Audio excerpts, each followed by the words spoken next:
Hello everybody, I'm Mango Thunderslice, and today we're going to be talking about our wonderful president, Mr. Donald J. Trump, right? And we're going to be talking about some of the Q-Anon, just not exactly following along with the new posts, just kind of talking about the whole phenomenon and its echoes and reverberations throughout that, large, decentralized group of petulant children on the web, also known as the truth community, right? Because ultimately my message today is just kind of like, I don't know, telling people to calm down a little bit. I think people get too wound up into this whole story of politics and Trump and QAnon and the conspiracies and truth and everything, and they get tunnel vision, right? And they get locked in, and they can't, they freak out when things don't happen exactly in line with, how they are predicting things. Again, everybody. Trump says he's going to come out with a speech, and people are expecting him to come out like, and we're going to chop Hillary Clinton's head off. Like, get excited, motherfuckers. Like, that's literally what people are expecting. Like, I don't know why. I don't know why they think that that's even a plausible development, even assuming that the white hat revolution is, proceeding apace, which, as far as I can see, it is, right? There's people, again, who just keep bleeding on, right? Bah, right? No, Trump's part of the Jews. Trump's part of the conspiracy. It's like they're locked in this, like, conspiratard mindset that they've, like honed for, like, I don't know, 3-4 decades now. And, like, they're so certain that everything's just a giant Jewish conspiracy. They just literally cannot conceive of even the barest concept that there might be a schism here. There might actually be multiple factions within the Jews, right? Assuming that that's an accurate moniker, which of course it is not. And I gotta express solidarity and support for our president, It's funny. I never thought I would even say those words, right? I'm gonna show you guys what we got over here, exactly what I'm rocking, okay? We got the Gadsden flag. We got Old Glory, which normally I wouldn't be rocking, but over the last few months, I've decided that I like this country again. State of Jefferson, right? Because if you think it's just Catalonia and the Kurds and Brexit, well, my friends, yeah, you're in for a treat, because this train is going to keep on rolling no matter what Mr. Trump does. And that, I guess, is the difference between my perspective on this and I guess a lot of other people, is I'm not waiting for Trump to do anything. I'm not waiting for Sessions to do anything. I'm not waiting for anybody to do anything. I'm using this opportunity as a magician in my own particular idiom. I'm using this opportunity in time and space to project my own magic into this sphere, right? It's not about waiting for anybody to do anything. I am making my own revolution, right? And it happens to resonate with the revolution induced by the candidacy of Mr. Trump. Oh shit. The energy's spiking these days. We're heading into what is a super blue blood moon, whatever it is, right? The moon is perigee. We're heading into Lunar New Year. Crypto's getting battered. Everybody's cranky. And meanwhile, McCabe just got sacked, right? Andy McCabe, who's literally been like the Clintons' bottom bitch within the FBI, like, the guy who's been rigging everything from behind the scenes, of course, with, the help of James Comey and, Peter Strzok and his mistress, whatever her name is. And, it's just funny because people, they have such this neuroticism and anxiety about, oh, we gotta take him down. Oh. And if, like, every single minute and every single hour and day that they don't see, like, Hillary Clinton hanging from a noose in D.C., like, they think that, oh, it's all a scam. It's all just one giant Jewish scam, and we can't accept any nuance in this, conversation. It's all black or white, right? It's all either one massive giant Jewish conspiracy, or it's all exactly what it appears to be, right? There's no nuance here. Because the people who can understand nuance, right, are the people who have been talking about the 5D chess, and right, because there's a hell of a lot of nuance. And the reason why people in their own little, like, preset mental frameworks can't understand Trump is because Trump is a 5D. He's playing this shit on the fly. He has a plan, he has backers, he's got his own foundation and strategy, but the reason that nobody can tack him down is because he is literally playing it all on the fly in the present moment, right? And that is always the position of power, right? The manifestation gurus, right? They looked at Trump as like a case study, right? Because he is a perfect example of the manifestation mindset. He just puts his energy into whatever he wants to happen, and it happens, right? You know, he's not afraid to look like a fool in order to get what he wants, and that is a position of power.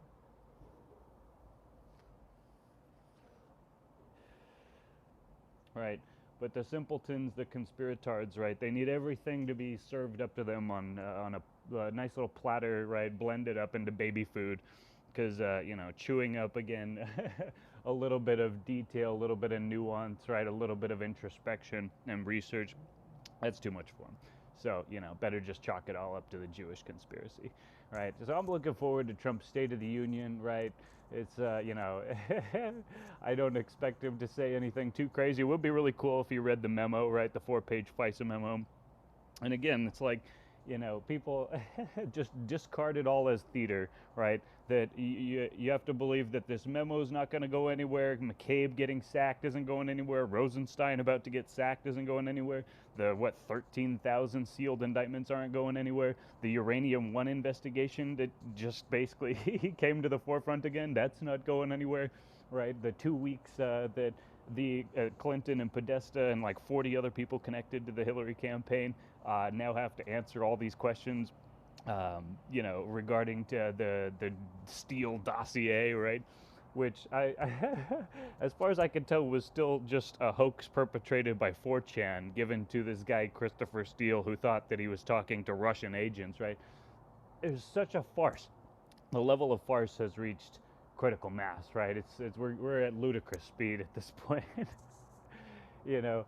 And I just, you know, again, I want people just be cool, honey bunny. All right, so like, you don't need it's not about Trump as the savior, right, to be excited about what's going on and the direction that things are moving, right? All the twits in a Twitter are fluttering, right? And you know, the fake news is out there, right? You got people whining and screaming about Jeff Sessions fighting weed, right? You know, just watch David Seaman's video, you know, about, you know, Q-Anon and Jeff Sessions and whatever, like, you know, and he's just, you know, still bitching about Jeff Sessions going after weed, and it's like, come on, man, literally, David, you're just a stoner, right? No offense to you, but, you know, I work in the cannabis industry. I'm not worried at all about Sessions, even if he were to supposedly give direction to his U.S. attorneys to crack down on the industry, which he did not do. He did not do at all, and all the media reports saying that he did are total lies, right? He let the U.S. attorneys make their own best judgment, okay? The U.S. attorneys weren't doing shit before, and they're not going to do shit now. And even if they were to try, the backlash would be so powerful, again, the blowback would be so powerful, that it would unravel the Schedule 1 status even sooner. You have Trey Gowdy, the same guy's involved with, you know, this memo, and, you know, you have these really good guy red teamers, right? These Republicans all of a sudden like realizing that the dam has broken and nobody supports prohibition anymore. So it's like, you know, why is everybody still freaking out about this whole Sessions thing? It's totally smokescreen, just a good opportunity to get some cannabis stocks at a cheaper, you know, discount before they continue rocketing to the moon. So it's like, again, people are in this tunnel vision. They see only 2 inches in front of their face. They can't see, you know, the longer time perspective. You know, I would be very surprised if all of the investigations going on right now, all of the indictments, all of the scandals happening, everything is collapsing in around the Clintons again. And we felt this in the tail end of 2016, right? But again, the same people who are saying, oh, Trump's just all part of a Jewish conspiracy, right?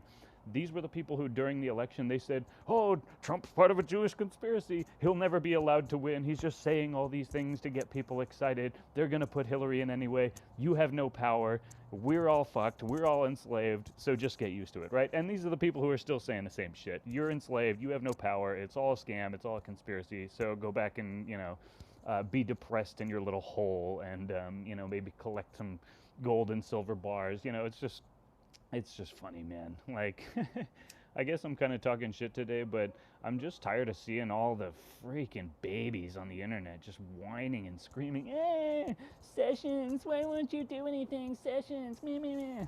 It's like, come on, dude. Sessions, Who do you think's been overseeing all of these sealed indictments, right? Who do you think's been sitting in the background watching this whole Rosenstein, McCabe, Strzok, Page thing just unfold? He's like, yeah, I'll recuse myself 1 year ago. He's like, yeah, let's see where this goes. Again, these guys knew the score from day one, before this election was even over. They knew all this, right? They just had to figure out a way that the Democrats' plan would backfire on them, and their own investigation into Trump and his collusion, right, with the Russians would basically reveal collusion with the Russians, with the Hillary campaign, and the total malfeasance of FBI agents and total corruption at the highest levels of the agency, right? And that is exactly what's happened, and that's exactly what's happening right now. Trump battled them off for a year. He led them around in circles while they got tired and, started wheezing, and one by one they started falling, right? They could not keep up with this man, this old man Trump, right? He's maintained his energy into his elder years, and he can outrun them all because he's got a stable foundation, a very stable genius, right? And it's funny because the ultimate I don't know, I feel like truther symbol now, the ultimate sign of rebellion, the ultimate troll move is just to support the president, right?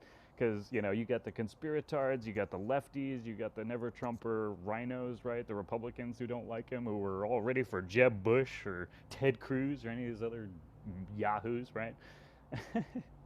It's like, and then there's the people who talk about Trump and the bankers and the military-industrial complex. And here's why I excuse, and I will continue to excuse Trump and his, bromance with the military-industrial complex and, ramping up military spending and building new nuclear weapons and shit. Ideally, if I could control everything, would I like those things to happen? No, not really. But I will continue to excuse Trump's affiliation with the military-industrial complex, because if he didn't do that, he'd already be dead. He'd already been shot before the campaign was over, okay? It's the only thing keeping him alive, and more than that, it's the only thing guaranteeing the success of the operation. And actually, who's to say it's guaranteed? But if there's a reason that the cabal can be taken down, it is because significant factions of the military-industrial complex are done with their satanic bullshit, right? They might be building nukes, right, and building giant secret planes and shit, but they're not cool with, John Podesta and Hillary Clinton and all these scumbags like raping children and these satanic rituals, okay? Yeah, there's a difference between being a corrupt oligarch, right, building bombs and missiles, and being like a degenerate satanic pedophile, like raping children and harvesting their organs, okay? You might see them as just both totally corrupt 1%er, rulers of the pyramid, right? Hiding behind the all-seeing eye. But the fact is, there's a schism. And so, is it easier to believe that there's some AI freaking Tyler controlling everything past, present, and future? All the news stories, all the people, everybody, everything that's happening is just all AI controlled? Or is it easier to believe that there's actually a schism in the intelligence factions, in the levels of the pyramid, and basically we're witnessing that playing out? I think it's very easy to believe because, again, ultimately there's no government, there's no Democratic Party or Republican Party. It's all just people, right? It's all just people. And when you lose your fear of all these fake illusions, right, you can see that. And what I can see, Trump and Mattis are bombing the heroin factories in Afghanistan, right? Pakistan's pissed off, which is a great sign that basically they're moving against the deep state. Pakistan's been basically the trafficker of heroin and rogue nuclear material and terrorist shit, all of this. You either just submit to everything's a Jewish conspiracy, and even I'm part of a Jewish conspiracy, you're part of a Jewish, we're all part of a Jewish conspiracy, right? Either that, or yes, there is actually chaos in this universe. There is actually a perfect order that can't be controlled by anyone, even the cabal, even the Illuminati, right? It's just like, lighten up, honey bunny, lighten up, because we got a great president. Man, he goes over to England, right? Is like, a lot of people in England like me in your country. He's talking to Piers Morgan. Piers Morgan's like, what do you say to the people who don't like you in this country? And Trump's like, I don't care. I don't care. He really don't care. It's like, I just start cracking up, man. Greatest president ever, at least given the time that he's had. If we can continue this momentum, and he can very well be the greatest American president in American history. I totally believe that. And again, it's not about anything coming out that's not already here, right? It's just about the momentum of what is already rolling, right? The uranium one, the dossier, right? All these sealed indictments, the human trafficking. I mean, Trump, with the executive order on the solstice, basically has everything he needs to basically bring this home to Valhalla. And so again, the conspiratards are basically saying he's not going to do this. He's not going to take. He's not going to everything. His entire legacy and the continuation of his power and prestige has been served up to him on a silver platter, and the conspiratards are saying, yeah, he's just going to knock it on the floor, right? Maybe I'm wrong, but I don't think I am. I don't think that Trump is going to do that. I think he's going to release the memo. I think that all these scandals are going to keep on going. I think McCabe is not going to be the last person to step down from the FBI. I think Rosenstein is fucked, right? I think a lot of them are fucked and they know it, right? And again, it's just let the ball keep rolling. Don't be so excited to push it faster than it needs to go, right? Don't push the river. If there's one thing I've learned about this universe, everything follows a natural calendar, right? There's a time and there is a season for everything, right? For everything under the sun. And all we got to do is keep basically pushing, not pushing it forward. I don't want to mix my metaphors, but again, just being present for that and contributing to that manifestation process, and not walking away from it, not resigning into abdicating and just saying, oh, it's all conspiracy. Well, I'll just throw up my hands and be done with it, right? You got Monograph over there saying that it's all just a Jewish conspiracy to mask the 5G grid, that QAnon's all an AI conspiracy to mask the rollout of 5G grid. I don't fucking know where any of this goes anymore. There's a lot of smart people on the internet. There's a lot of just a whole bunch of bullshit too. And it's like, I try not to contribute to the bullshit. I try and just add humor into this conversation because there's a lot of important things to it. But anyway, just kind of a rambling video. I look forward to Mr. Trump's speech tonight, regardless of whether or not it has any incendiary attacks against the Clinton cabal. I mean, they're going down, baby. They're going down. This is all smokescreen. I mean, the Hillary Clintons that are being waved around at the Grammys, they don't even look like her even anymore to me. I don't know. Maybe I'm a conspiratard now too, but I'm sure that she's got body doubles, and I think that it's very clear to me that they're doing everything they can to put out a illusion of normalcy, right? Please believe that everything's okay. Meanwhile, there's been so many earthquakes, holy shit, all around the Ring of Fire mainly, I mean, in the Pacific Ocean. I mean, who knows, some of the deeper conspiracy guys saying this is a whole bunch of scalar weapons blowing up Cabal submarine bases, right, deep state submarine bases, after the Hawaii thing, which, they say was a false alarm, but, I guess some people saw a missile getting blown up in the sky, and people are saying that there was actually a real missile fired from a Cabal submarine at Hawaii, at the island of Hawaii, right, as a attempt to start this whole World War III thing. Here's the thing: it's like they planned to get Hillary in, right, and they wanted to start this World War III thing. They wanted to keep building up China and eventually create the one world communist state, right? With special drawing rights, and it's funny because in one sense, we're going to get to global government one way or another. It's just about what it looks like and who's in charge, and whether that's an equitable, just system, right? And there's going to be a global monetary reset in either case. The only question is whether we go to international, communist currency, or if we have something of a monetary renaissance and, a crypto explosion, combined with precious metals, right, to have a really open source payment mechanism to unite all of humanity like never before, right? So it's just funny because, again, to the people who are operating in just the dogmatic framework, right, they see Bitcoin and they think, oh, it's the mark of the beast, right, because digital currency, right? They see Trump working with Xi Jinping and Putin and they think, see, it's the New World Order. It's like, again, you gotta learn the nuance. You gotta learn to take a breath, stop judging, stop pretending like you already know the ultimate scapegoat to blame it all on, and just look at the evidence and, realize that we're all part of this learning process, and, it's exciting, and there's always new things coming, and nobody can see beyond the nearest river bend, right? Not even, not Nostradamus, not Monograph, not, any of the people on YouTube, including me. I'm just trying to have a good time and just see how far along that curve of the river that I can see, and maybe there's something interesting around the corner. But anyway, like I said, looking forward to the speech tonight, looking forward to a super blue blood moon and the continuing manifestation of paradise on earth. And with that, much love to all of you, wholeness and balanced vibrations, and I'll see you next time. Cheers.